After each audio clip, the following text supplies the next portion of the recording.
The winter I turned 15, an ice storm settled over Holmes County and did not leave for 11 days. I remember the sound before I remember the sight. A branch letting go somewhere behind the barn, then another, then a whole limb of the sugar maple coming down across the lane like something had reached out and snapped it in half.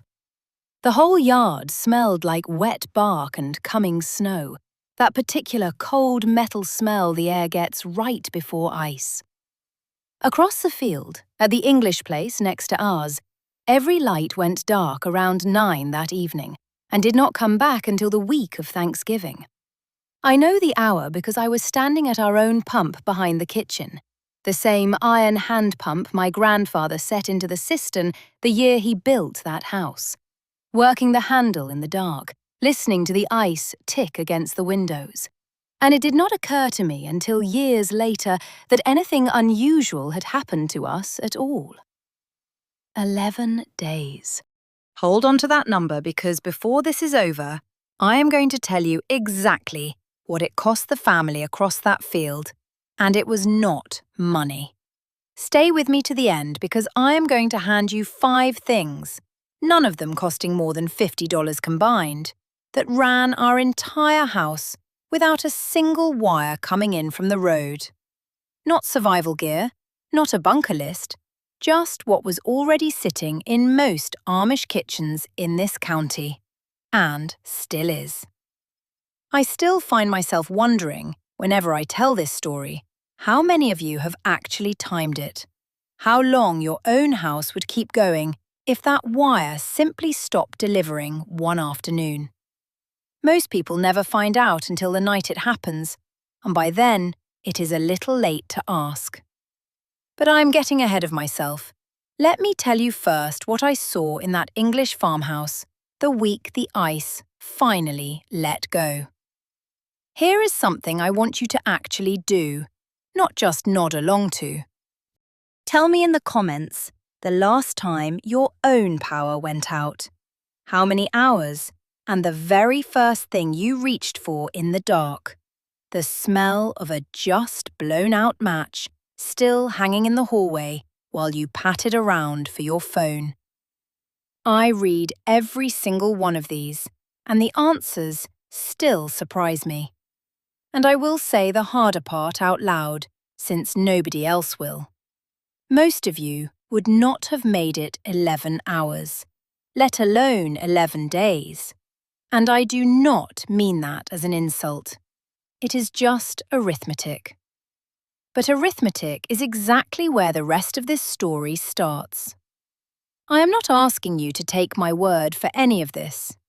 Here is what is documented.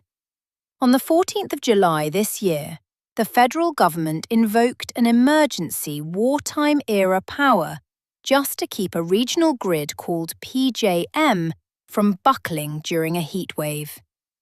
That is not a hypothetical I am describing for effect. That happened this summer, to real households, most of whom never even knew it happened at all.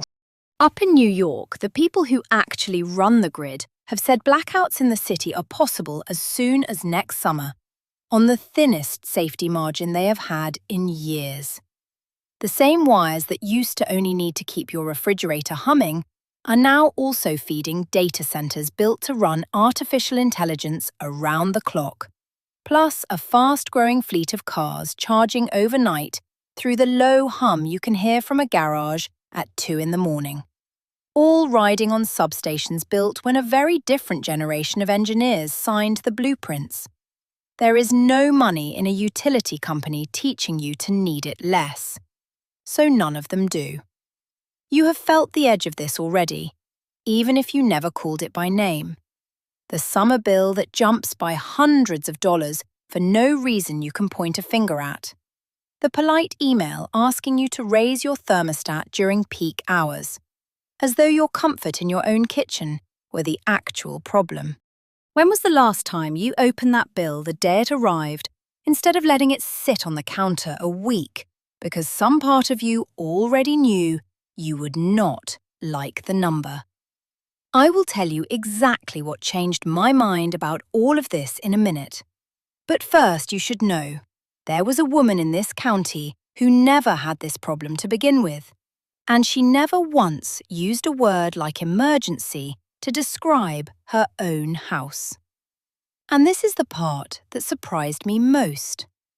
Her name was Edna Hirschberger. I drove out to see her place 2 summers ago, about 40 minutes past Charm, down a gravel lane that will not show up on a phone because it never needed to. She still keeps a springhouse built over a limestone spring behind her garden, likely raised sometime before the First World War. Stone walls close to 18 inches thick, and inside it smells like wet rock and butter gone just slightly sharp with cold. She keeps her milk and her butter down there through the worst of July, and it has never once needed a compressor, a coil, or a plug. I will admit, standing in that little stone room, I was not sure at first what I was looking at. A root cellar maybe? Or something ceremonial? It took her explaining it to me twice before I understood she was simply describing refrigeration. Actual, working refrigeration. No moving parts. Nothing in there that could ever break down on a Tuesday and leave you calling a repairman. Have you ever needed a full minute standing somewhere ordinary before you actually trusted what your own eyes were showing you? I put my hand flat against a crock of her butter, and it was cold enough to sting. In July, in Ohio, with no wire anywhere near that spring. That is the proof. Now let me show you how it actually works, piece by piece, because none of it is magic.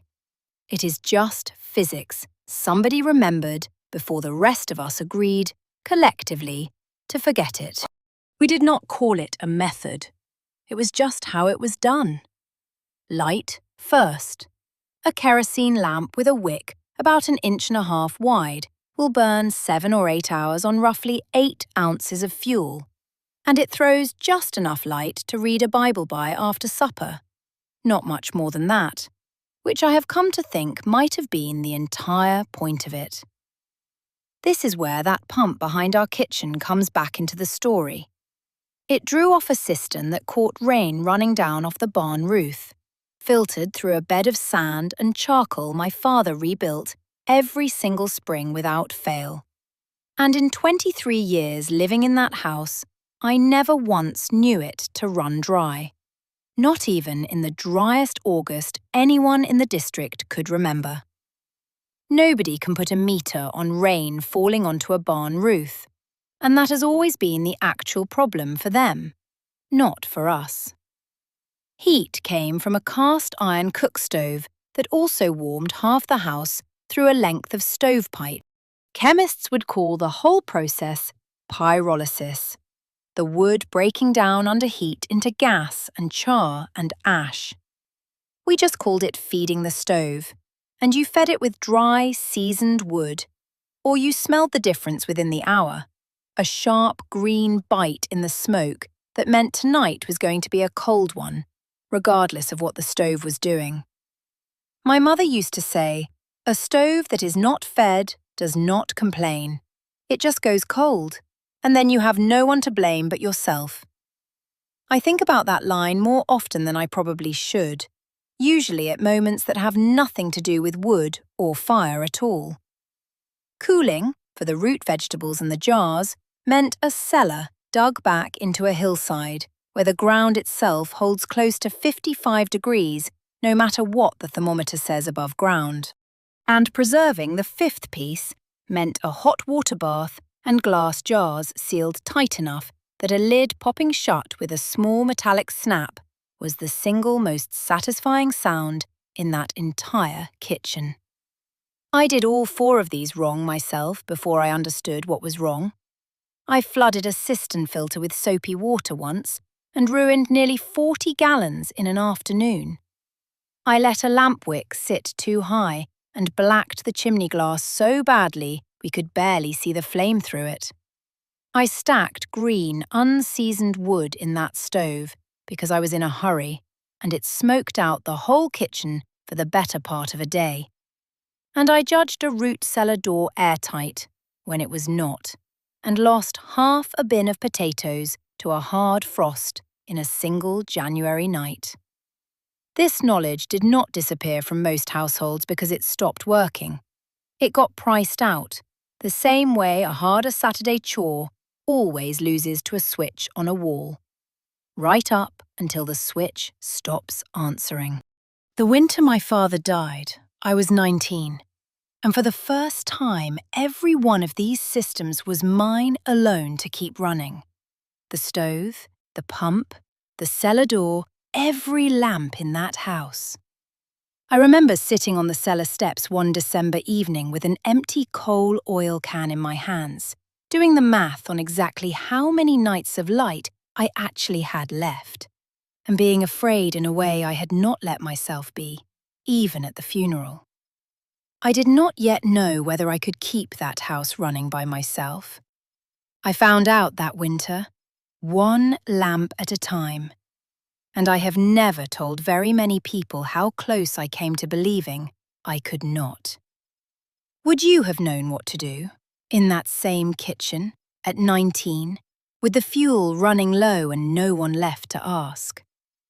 That was the winter every one of these systems stopped being theory to me and started being the only thing standing between my family and the dark. When was the last time you actually finished something you started all the way through without quietly giving up somewhere in the middle and calling it good enough? If you are the kind of person who would rather understand how a thing works than simply hope it keeps working, you already know what to do here. Come back, because what I want to show you next has nothing to do with lamps or stoves at all. Before I go there, one small thing I only learned recently, and it has nothing to do with any of this. Before mechanical refrigeration, an entire industry existed just to cut blocks of ice off frozen ponds every January and pack them in sawdust to last clear through August. Men called it the ice harvest. And in a mild winter, when the ice never got thick enough on time, the whole business simply failed for that year. No explanation offered to the customers waiting on it.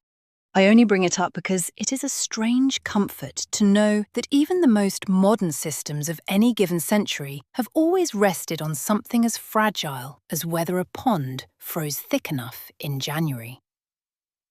Now, I want to be honest with you about something. This is for a house with land under it, or at minimum a basement and a bit of yard. A cistern needs a roof to catch rain from. A root cellar needs actual ground to dig into. It is not for a 10th floor apartment downtown, and anyone selling you a countertop gadget that promises to replace all 4 of these systems for one tidy payment is selling you a toy, not a system. Do you actually know how many days of food are sitting in your own kitchen right now without a delivery truck showing up? I would rather tell you the truth about the limits than sell you something that quietly fails you the first week you actually need it. The exact week the low hum of a struggling window unit goes quiet for good. There is good money in selling a family a bill they must keep paying for the rest of their lives. There is no money at all in teaching that same family how to never need the bill in the first place. That is the whole thing. How much of what you own right now could you actually fix yourself if it broke tonight, with your own 2 hands, no truck rolling up your driveway in the morning? There is one more piece of this I have not told you yet, and it costs nothing at all. This weekend, I want you to do one specific thing. Walk through your own house and count every single object that requires a wall outlet just to function.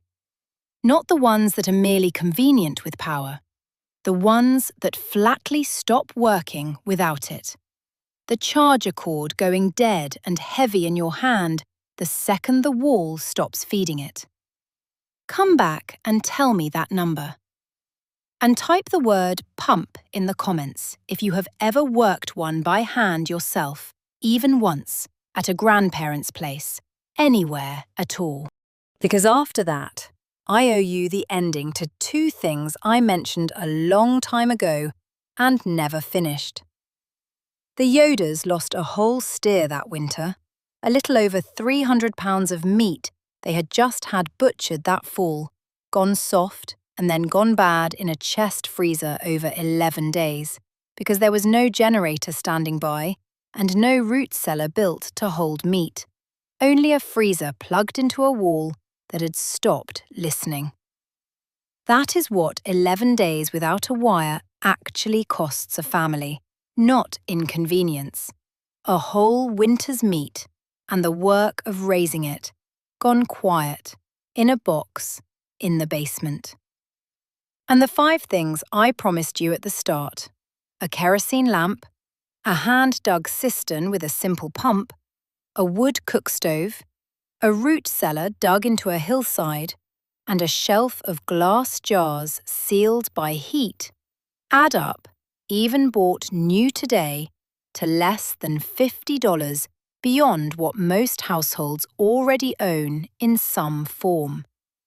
No footnote, no fine print. None of it needs a permit from the power company.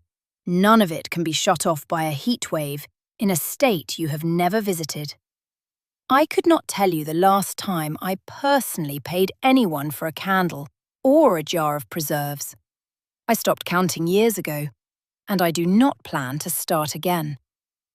I think about that pump behind our old kitchen more than almost anything else from that house. Last time I drove past Charm, someone else's laundry was hanging on the line where ours used to hang, the smell of it drifting clean across the road the way it always did.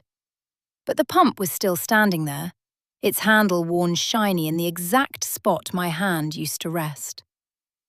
I never did ask you how long your own house would actually last. Maybe that one is not meant to be answered out loud. Not every question needs an answer. Only an honest one. Even if it only ever happens quietly, in your own head, long after this video has ended. Waste nothing you can still use, and fix what still works before you throw it out. The people who built this county by hand already knew that. We just call it something else now.